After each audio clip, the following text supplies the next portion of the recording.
మీ business మా ప్రచారం to advertise on iNews YouTube channel సంప్రదించవలసిన నంబర్ 7842323399.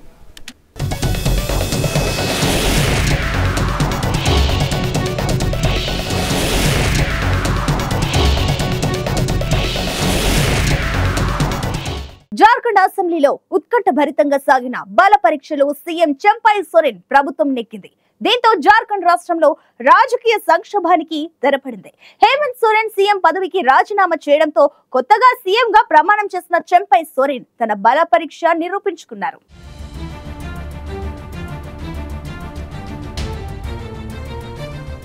జార్ఖండ్ అసెంబ్లీలో జరిగిన బల పరీక్షలో చంపై సోరెన్ ప్రభుత్వానికి మద్దతుగా ఎంతమంది ఓటేశారు, ప్రభుత్వానికి వ్యతిరేకంగా ఎందరు ఓటేశారు?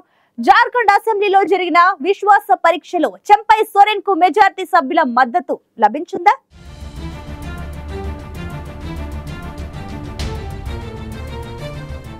జార్ఖండ్ అసెంబ్లీలో జరిగిన బల పరీక్షలో చంపై సోరెన్ ప్రభుత్వం విజయం సాధించింది. సోరెన్ ప్రభుత్వానికి మద్దతుగా 47 మంది ఓటు వేయగా వ్యతిరేకంగా 29 మంది ఓటు వేశారు.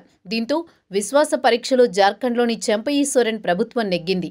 అంతకుముందు శాసనసభలో సీఎం చంపై సోరెన్ ప్రభుత్వంపై విశ్వాస తీర్మానాన్ని ప్రవేశపెట్టగా స్పీకర్ ఓటింగ్ను చేపట్టారు. మొత్తం 81 మంది శాసనసభ్యుల్లో 77 మంది శాసనసభకు హాజరయ్యారు. అందులో 47 మంది ప్రభుత్వానికి మద్దతుగా 29 మంది వ్యతిరేకంగా ఓటేశారు. ఒక స్వతంత్ర ఎమ్మెల్యే ఓటింగ్ సమయంలో గైర్హాజరయ్యారు. ఈ క్రమంలో విశ్వాస పరీక్షలో చంపై సోరెన్ ప్రభుత్వానికి సరిపడా సభ్యుల బలముండడంతో నెగ్గింది. హేమంత్ సోరెన్ సీఎం పదవికి రాజీనామా చేయడంతో కొత్తగా సీఎంగా ప్రమాణం చేసిన చంపై సోరెన్ బల పరీక్ష నిరూపించుకున్నారు. భూకుంభకోణం కేసులో ప్రస్తుతం ఎన్ఫోర్స్మెంట్ డైరెక్టరేట్ కస్టడీలో ఉన్న హేమంత్ సోరెన్ రాజీనామా చేయడంతో 81 మంది సభ్యుల అసెంబ్లీలో చంపై సోరెన్ మెజారిటీని నిరూపించుకోవాల్సి వచ్చింది.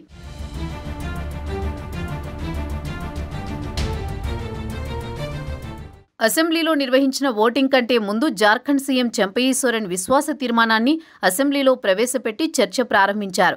ఈ సందర్భంలో కేంద్ర ఏజెన్సీలను దుర్వినియోగం చేస్తోందన్నారు చంపై సోరెన్.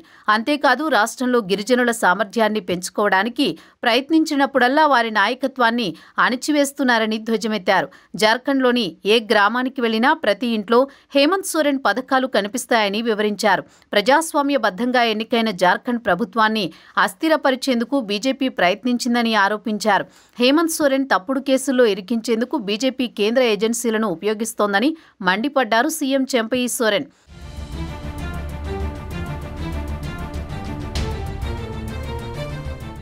రెండు రోజుల ప్రత్యేక అసెంబ్లీ సమావేశాల్లో భాగంగా తొలి రోజే నిర్వహించిన విశ్వాస పరీక్షలు మనీ లాండరింగ్ కేసులో అరెస్టైన మాజీ సీఎం హేమంత్ సోరెన్ ఓటింగ్లో పాల్గొన్నారు. బల పరీక్షలో పాల్గొనేందుకు రాంచీలోని ప్రత్యేక కోర్టు హేమంత్కు అనుమతినివ్వగా పటిష్టమైన భద్రత మధ్య ఆయనను పోలీసులు అసెంబ్లీకి తరలించారు. కేంద్రం తనపై కుట్ర చేసిందని, ఈ అక్రమ అరెస్టులో రాజ్భవన్ హస్తమున్నట్లు అనుమానముందని హేమంత్ ఆరోపించారు. అవినీతి జరిగిందన్న ఆరోపణలకు ఈడీ ఆధారాలు చూపిస్తే రాజకీయాల నుంచి తప్పుకుంటారని ప్రకటించారు.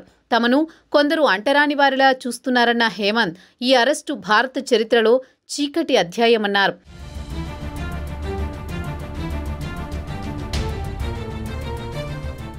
అంతకుముందు విశ్వాస పరీక్ష కోసం చంపై సోరెన్ ప్రభుత్వం ఏర్పాటు చేసిన జార్ఖండ్ అసెంబ్లీ ప్రత్యేక సమావేశంలో ఆ రాష్ట్ర గవర్నర్ సిపి రాధాకృష్ణన్ ప్రసంగించారు.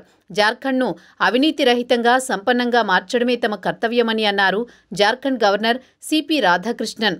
గత కొన్నేళ్లుగా జార్ఖండ్ ప్రభుత్వం ప్రజల అభివృద్ధి కోసం పనిచేసిందని పేర్కొన్న గవర్నర్ ఇప్పుడు రాష్ట్రాన్ని మరింత పురోగతి వైపు సాగించడం తమ పని అని గవర్నర్ అన్నారు.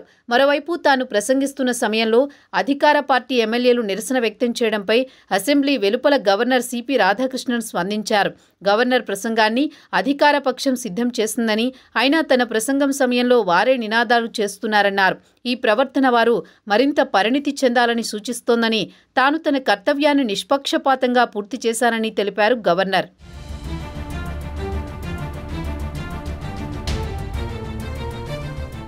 ఇక జార్ఖండ్ అసెంబ్లీలో విశ్వాస పరీక్షకు ముందు ప్రలోభాలకు గురికావద్దన్న ఉద్దేశంతో హైదరాబాద్లోని ప్రైవేట్ రిసార్టులో ఉంచిన జేఎంఎం కాంగ్రెస్ ఎమ్మెల్యేలను ప్రత్యేక బస్సులో అసెంబ్లీకి తరలించారు.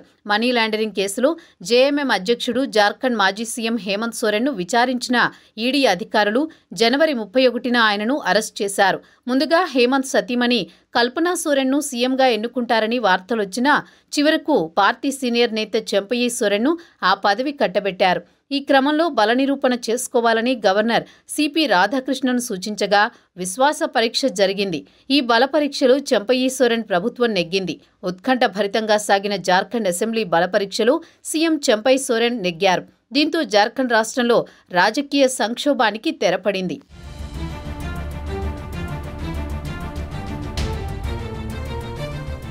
జార్ఖండ్ అసెంబ్లీలో జరిగిన బల పరీక్షలో చెంపై సోరెన్ ప్రభుత్వం విజయం సాధించింది. సోరెన్ ప్రభుత్వానికి మద్దతుగా 47 మంది ఓటేయగా వ్యతిరేకంగా 29 మంది ఓటేశారు. దీంతో విశ్వాస పరీక్షలో జార్ఖండ్ లోని చెంపై సోరెన్ ప్రభుత్వం నెగ్గింది.